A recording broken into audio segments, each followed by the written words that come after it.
વિદ્યાર્થી મિત્રો, આજે આપણે ધોરણ 9 માં પ્રકરણ 7 ત્રિકોણ વિશે અભ્યાસ કરવાનો છે. આજે આપણે ત્રિકોણની કેટલીક પાયારૂપ માહિતીને સમજવાનો પ્રયત્ન કરવાના છીએ. અગાઉના ધોરણમાં આપણે એનો કેટલો ખ્યાલ મેળવેલો છે. સૌપ્રથમ આપણા મનમાં પ્રશ્ન થાય કે ત્રિકોણ એટલે શું?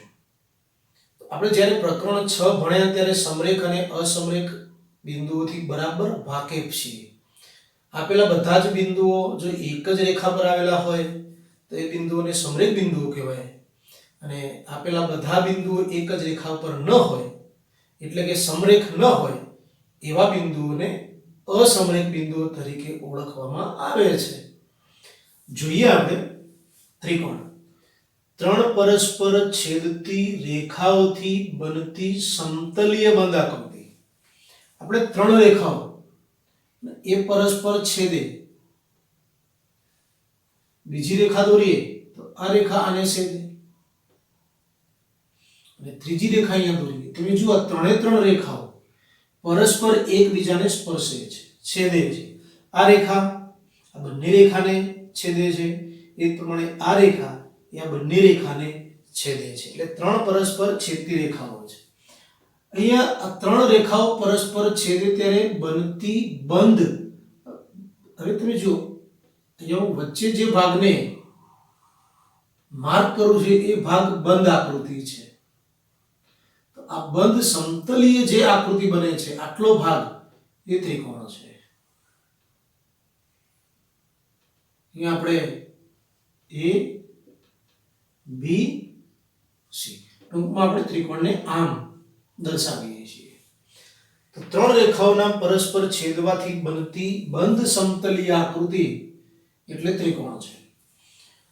અહીંયા ત્રિકોણ એબીસી જે છે એને આપણે ત્રિકોણ માટે આમ લખીએ છીએ, ત્રિકોણ એબીસી. અહીંયા નોંધેલું છે ત્રિકોણ એબીસી ને ત્રિકોણ એબીસી તરીકે દર્શાવે. આ ત્રિકોણ માટેની સંજ્ઞા છે.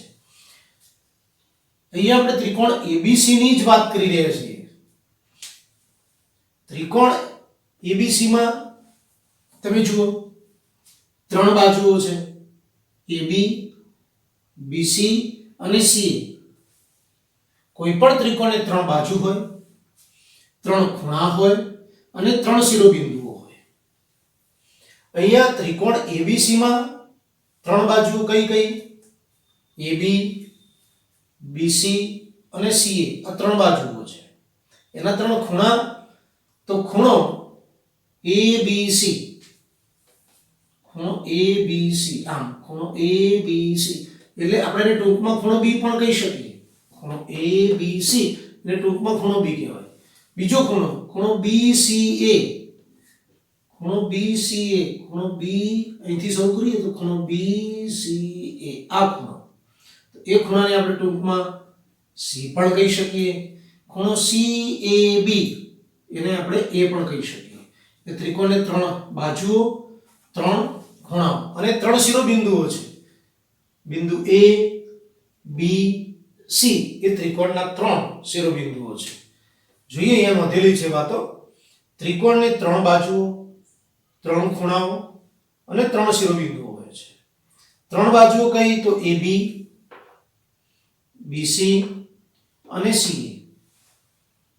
ત્રણ ખૂણા, ખૂણો એબીસી ટૂંકમાં ખૂણો બી, ખૂણો બીસીએ એને ટૂંકમાં કહીશું ખૂણો સી, અને ખૂણો સીએબી ટૂંકમાં ખૂણો એ. એ ત્રિકોણના ત્રણ ખૂણા છે. શિરોબિંદુઓમાં બિંદુ એ બી સી, બિંદુ એ બી સી આ એના ત્રણ શિરોબિંદુઓ છે. વિદ્યાર્થી મિત્રો, જો ત્રિકોણ પીક્યુઆર આપેલો હોય, કોઈ પણ ત્રિકોણને ત્રણ ખૂણા છે, ત્રણ બાજુ છે અને ત્રણ શિરોબિંદુઓ છે. અહીંયા ત્રિકોણ પીક્યુઆર ના સંદર્ભમાં વાત કરીએ તો પીક્યુ, ક્યુઆર અને આરપી એ એની ત્રણ બાજુઓ છે. ખૂણો પી, ખૂણો ક્યુ, ખૂણો આર એના ત્રણ ખૂણા છે. બિંદુ પી, બિંદુ ક્યુ, બિંદુ આર એના શિરોબિંદુઓ છે. આપણે વાતને નવા અભ્યાસક્રમમાં શીખવાની નથી, પણ છતાં આપણે થોડીક સમજણ માટે યાદ કરી લઈએ કે આ ત્રણ જે બાજુઓ છે, ત્રણ ખૂણાઓ છે અને ત્રણ શિરોબિંદુઓ છે, આ વાતને બરાબર આપણે યાદ રાખવાની છે, યાદ રહી જાય એવું છે. કોઈ પણ ત્રિકોણના સંદર્ભમાં આપણે જ્યારે વાત કરતા હોય ત્યારે એ ત્રિકોણના સંદર્ભમાં ત્રણ બાજુ, ત્રણ ખૂણા અને ત્રણ શિરોબિંદુ કે લખવા એ આપણને ખ્યાલ હોવો જોઈએ. અહીંયા ત્રિકોણ ABC ના સંદર્ભમાં આપણે શીખવું છે અંતર્ગત ખૂણો. સાદી ભાષામાં કહીએ તો અંતર્ગત એટલે વચ્ચેનો. હવે તમે જુઓ, અહીંયા BA, આ BA બાજુ છે, BA અને બીજી બાજુ છે BC. તો નોંધીએ અહીંયા BA અને BC નો અંતર્ગત ખૂણો આપણે જોઈએ તો BA અને BC આ બે બાજુનો અંતર્ગત એટલે આ બે બાજુની વચ્ચેનો ખૂણો B થશે. જો ખૂણો BA BC નો અંતર્ગત એટલે વચ્ચેનો ખૂણો B થાય. એ પ્રમાણે BC અને CA નો અંતર્ગત ખૂણો જોઈએ. BC અને CA આ બે બાજુનો અંતર્ગત ખૂણો C થાય, ખૂણો C.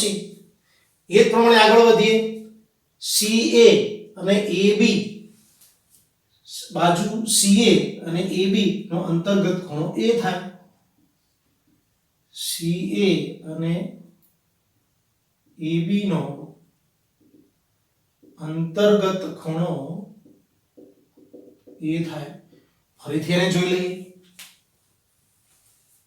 BA અને BC નો અંતર્ગત વચ્ચેનો ખૂણો B, બાજુ CB અને CA નો અંતર્ગત ખૂણો C, બાજુ CA અને AB નો અંતર્ગત ખૂણો A થશે. અંતર્ગત બાજુ, જેમ ખૂણો એમ અંતર્ગત બાજુ. હવે આપણે અંતર્ગત બાજુ ખૂણા A અને ખૂણા B ની અંતર્ગત બાજુ લખવી છે. ખૂણો A અને ખૂણા B ની અંતર્ગત બાજુ. જુઓ, ખૂણો A અને ખૂણો B. હવે ખૂણો A જે છે, આ ખૂણો A છે, આ ખૂણો A છે, આખો દર્શાવીએ છે અહીંયા, પણ આખો ખૂણો A છે. ખૂણો B, તો આ આખો ખૂણો B છે, અહીંથી A, આ આખો ખૂણો B છે. તો ખૂણા A અને આ ખૂણા B ની વચ્ચેની બાજુ એ B છે. એ જ પ્રમાણે ખૂણા B અને ખૂણા C ની અંતર્ગત બાજુ ખૂણો B, આ ખૂણો B છે, આ ખૂણો C છે, એની અંતર્ગત બાજુ BC છે. ખૂણો C અને ખૂણો A, આખો ખૂણો C છે અને આ ખૂણો A છે. તો ખૂણા C અને આ ખૂણા C અને આ ખૂણા A ની અંતર્ગત બાજુ AC બને. ખૂણાની સામેની બાજુ, બહુ સરળ મુદ્દો છે. ખૂણાની સામેની બાજુ, ખૂણો A છે તો ખૂણા A ની સામેની બાજુ BC થાય. તો ખૂણા A ની સામેની બાજુ, ખૂણા A ની સામેની બાજુ BC, ખૂણા B ની સામેની બાજુ AC, ખૂણા B ની સામેની બાજુ AC. એ પ્રમાણે ખૂણા C ની સામેની બાજુ AB બનશે. આગળ બાજુની સામેનો ખૂણો. હવે બાજુ લઈએ આપણે AB બાજુ છે તો AB ની સામેનો ખૂણો, તો બાજુ AB છે, હા, એની સામેનો ખૂણો C છે, ખૂણો C. એ જ પ્રમાણે BC ની સામેનો ખૂણો, BC ની સામેનો ખૂણો, આ બાજુ BC છે, એની સામેનો ખૂણો A છે. એ જ પ્રમાણે AC ની સામેનો ખૂણો B બનશે. આ ત્રિકોણ વિશેનો એક પ્રાથમિક ખ્યાલ છે અને આપણે વ્યવસ્થિત નોંધી લઈએ પછી આપણે આગળ એકરૂપતાનો ખ્યાલ મેળવવો છે. વિદ્યાર્થી મિત્રો, હવે આપણે આગળના મુદ્દા તરફ વધીએ. આપણો મુદ્દો છે ત્રિકોણની એકરૂપતા. ત્રિકોણની એકરૂપતાને આપણે ધોરણ 10 માં પણ અભ્યાસમાં સમાવવામાં આવેલ છે. એટલે ધોરણ 9 માં જો આ વાતનો બરાબર આપણને ખ્યાલ હશે તો એકરૂપતાના આધારે આપણે ધોરણ 10 માટે સમરૂપતાનો ખ્યાલ સરળતાથી મેળવી શકશું. એકરૂપતાનો આપણે ખ્યાલ સમજીએ પહેલા આપણે એકરૂપ આકૃતિઓનો ખ્યાલ મેળવી લઈએ. જો અહીંયા મારી પાસે બે કાર્ડ છે. આ બંને કાર્ડમાં એક કાર્ડ પર જ્યારે બીજા કાર્ડને ગોઠવવાનો પ્રયત્ન કરીએ, આમ ગોઠવી દઈએ બીજા કાર્ડને, ત્યારે બંને કાર્ડ એકબીજા ઉપર બંધ બેસતા ગોઠવાઈ જાય છે. જુઓ, બરાબર બંધ બેસતા આ કાર્ડ ગોઠવાઈ જાય છે. આનો મતલબ એવો થયો કે આ બંને કાર્ડના આકાર સરખા છે અને એમના માપ પણ સરખા છે. તો જે બે આકૃતિઓના આકાર સરખા હોય અને માપ પણ સરખા હોય એવી બે આકૃતિઓને આપણે એકરૂપ આકૃતિઓ તરીકે ઓળખીશું. શું કરશું આપણે? એક આકૃતિ પર બીજી આકૃતિને ગોઠવવાનો પ્રયત્ન કરીએ અને બંને એકબીજા પર બંધ બેસતા ગોઠવાઈ જાય તો એ બે આકૃતિઓના આકાર અને માપ સરખા છે. આવા કેટલાક ઉદાહરણો આપણા વ્યવહારમાં આપણે જોતા હોઈએ છીએ. માની લો કે એટીએમ કાર્ડ, એક જ બેંક દ્વારા ઇસ્યુ થયેલા એટીએમ કાર્ડ એ એકરૂપ આકૃતિઓ છે. એક જ બેંક દ્વારા, જુદી જુદી બેંકના એટીએમ કાર્ડની વાત નથી, એ એકરૂપ આકૃતિઓ છે. શાળાના આચાર્યનો સિક્કો, એક સિક્કાના આકાર અને માપના જેવું જ બીજા સિક્કાનો આકાર અને માપ હોય છે. એટીએમ કાર્ડ એક જ બેંકના, શાળાના આચાર્યનો સિક્કો, સમાન માપની બે બંગડીઓ. બંને બંગડી જે સમાન માપની છે એને એકબીજા પર આમ ગોઠવવાનો પ્રયત્ન કરશું ત્યારે બંધ બેસતી ગોઠવાઈ જશે. એટલે કે આકાર અને માપ એમના સરખા છે.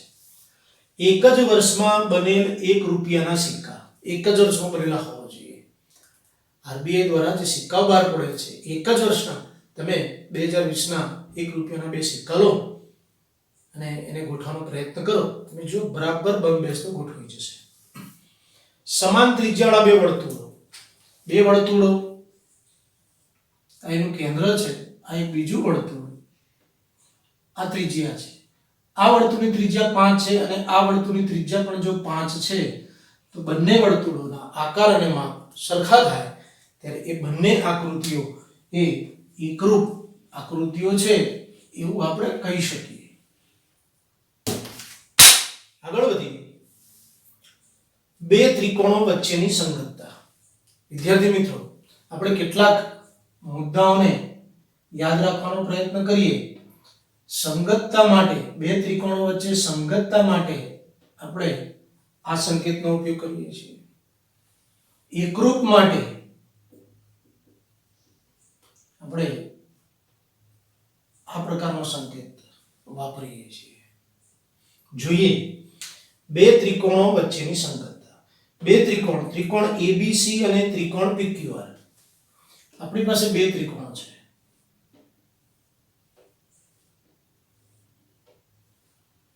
ત્રિકોણ ABC, ત્રિકોણ PQR ના શિરોબિંદુ અનુક્રમે સગડિયા કૌંસમાં ABC, ત્રિકોણ PQR ના શિરોબિંદુ PQR. આ ત્રિકોણ ABC છે એના શિરોબિંદુ હમણાં શીખ્યા આપણે, બિંદુ A, B, C આ એના શિરોબિંદુઓ છે. ત્રિકોણ PQR ના શિરોબિંદુમાં બિંદુ P, Q અને બિંદુ R એ એના શિરોબિંદુઓ છે. આ બે ત્રિકોણો વચ્ચે કુલ 6 સંગતતા મળે. આ બે ત્રિકોણો વચ્ચેની સંગતતા આપણે મેળવવી છે. કેવી રીતે? જુઓ, કુલ 6 મળે. ત્રિકોણ ABC સંગતતા. આ ત્રિકોણ ABC છે, આ ત્રિકોણને આ ત્રિકોણ સાથેની કુલ સહસંગતતા મળે છે. એમાં પહેલી યાદ રાખજો, આમ શરૂ કરીએ ABC તો PQR, ત્રિકોણ PQR.